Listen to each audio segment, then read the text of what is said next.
देवघरात पूजेच्या दिव्यामध्ये फूल बनते का? तर हे आहेत संकेत. या व्हिडिओकडे दुर्लक्ष करू नका. नमस्कार मित्रांनो, श्री स्वामी समर्थ. तुम्ही दररोज पूजा करता तेव्हा कधी कधी तुम्ही लावलेल्या दिव्याच्या वातीमध्ये काही वेळा एक फूल बनते.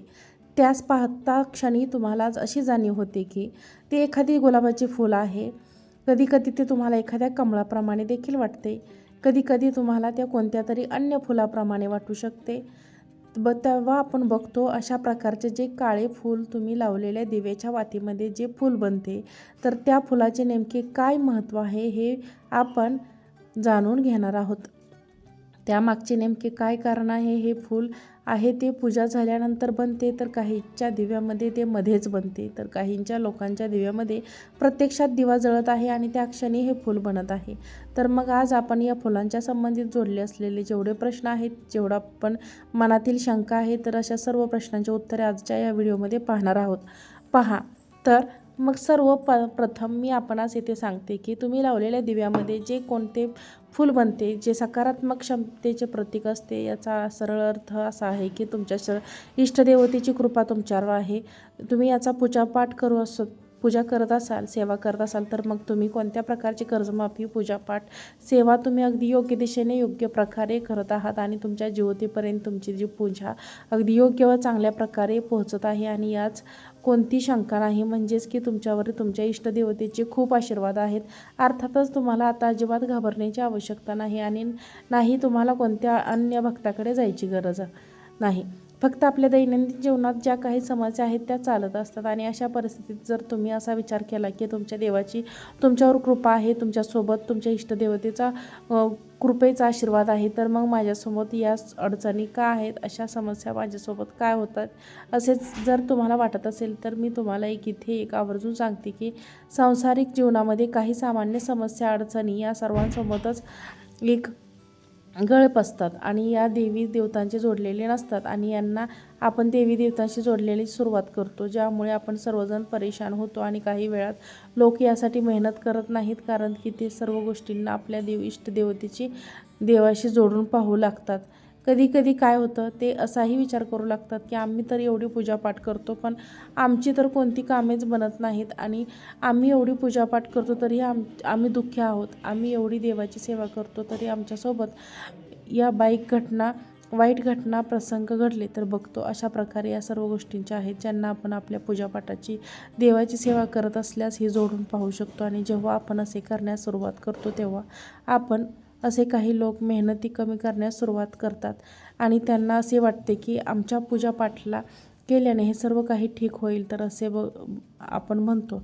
आपणास इथे समजून सांगू इच्छिते की तुम्ही जे कर्म करता, हे सर्वश्रेष्ठ आहे. तुमची जी पूजा आहे तेही एक कर्मच आहे. जेव्हा तुम्ही असे कर्म करू लागता तेव्हा तुमची देवता प्रसन्न होते आणि म्हणूनच या तुमच्या इथे सांगून जिथे तुम्हाला कर्म आहे तिथे करत राहा आणि मग तुम्हाला पाहाल की तुमची देवता तुमच्यावर प्रसन्न होऊन तुम्हाला त्या सर्व गोष्टींना प्रदान करेल, ज्याचा तुम्ही कधी विचारही केला नसेल आणि ज्याची तुम्ही कधी इच्छा बाळगली. तर पहा बघतो भक्तांनो, तुम्ही जो हा दिवा आहे, ज्यामध्ये मी बोलते सकारात्मक ऊर्जेचे प्रतीक आहे, तुमची पूजा पूर्ण स्वर जात आहे. आता तुम्हाला घाबरत नाही, तुमच्या पूर्व जात आहेत.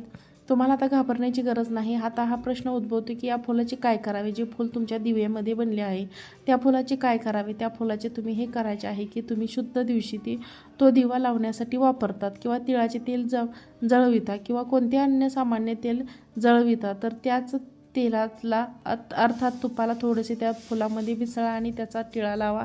मग अशा दैविक शक्तीचा प्रभाव तुम्हाला होईल. जेव्हा तुम्ही या तळाला तुमच्या मस्तकी लावाल, तेव्हा तुमच्या घरातून बाहेर निघाल तेव्हा तुमच्यासाठी एक चुंबकीय अप्रत्यक्षपणे सकारात्मक ऊर्जेप्रमाणे तुमच्यासाठी काम करू लागेल. या फुलाचा टिळा लावून तुम्ही कोणाशी कोणते दैनंदिन व्यवहार करावे, कोणाकडे कामाला जाल, तर तुमच्या समोरील जी व्यक्ती आहे ती व्यक्ती तुमच्याकडे आकर्षित होईल.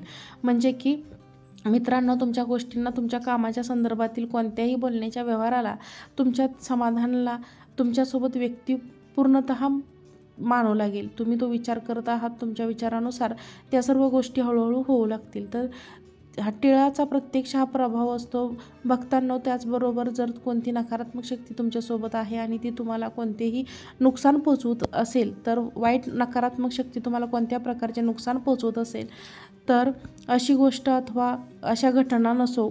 जर समजा तुमचे कोणते छोटेसे ॲक्सिडेंट होणार आहे, तुम्ही कोणते असे तुमचे नुकसान झाले आहे, जर कोणती अशी वाईट घटना घडणारी आहे, तर अशी घटना जी तुमच्यावर घडणार नाही, तुम्ही यापासून वाचून राहाल. तर हा सर्व काही त्या टिळ्याचा प्रभाव असेल.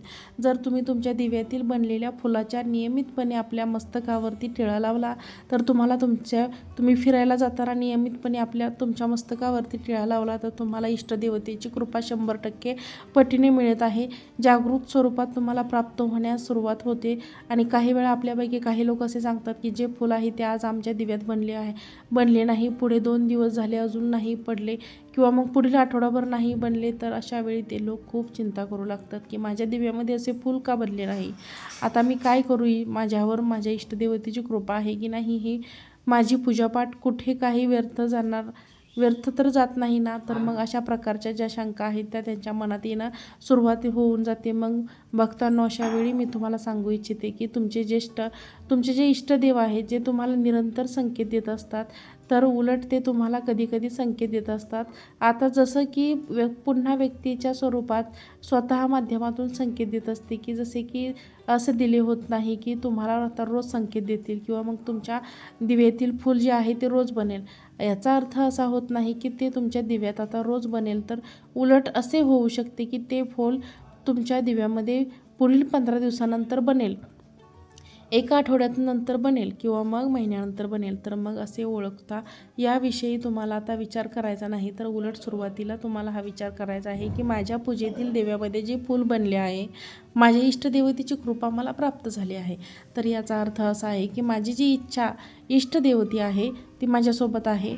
हा विचार ठेवा. तुम्हाला जास्त विचार करण्याची गरज नाही. तर जी इष्टदेवते आहे ते तुम्हाला कधीच संकेत देतात, तर मग तुम्हाला कधीच घाबरण्याची गरज नाही आणि तुम्हाला कोणत्या गोष्टीचा जास्त विचार करण्याची गरज नाही. तुमच्या दिव्यामध्ये जेव्हा ते फूल असते त्या रुईच्या, कापसाच्या किंवा कालाव्याच्या धाग्याची वाती असतात. तर या अशा दोन्ही प्रकारच्या वापरल्या जातात. ह्या वाती यापैकी सर्वात जास्त प्रभावशाली असतील म्हणजे ती लाल कलाव्याची, पिवळ्या कलाव्याची धाग्याची वात. या धाग्याचा आपण आपल्या हाताने बांधतो. तर या धाग्याचा वापर जर तुम्ही दिवा लावण्यासाठी केला, जो करताय आणि दिवा लावला, तर तुमचा जो दिवा आहे तो तुमच्या दिव्याची ज्योत आहे ती आध्यात्मिक जास्तीत जास्त जागृत, प्रभावशाली होऊन जाते. आणि पुढील महत्त्वाचे भक्तांनो, लक्ष देऊन ऐका. काही वेळ तुम्ही असे पाहिले असेल की तुमच्या घरात पंखा चालू नाही आणि तरीही तुमच्या दिव्याची ज्योत आहे, तर ती एका शानदार व सुंदर नृत्य करण्यास सुरुवात करते. हवेची कोणतीच झुळूक मी तुमच्या घरात नाही, पण तरीही बंद आहे आणि ते नृत्य करत आहे दिव्याची वात.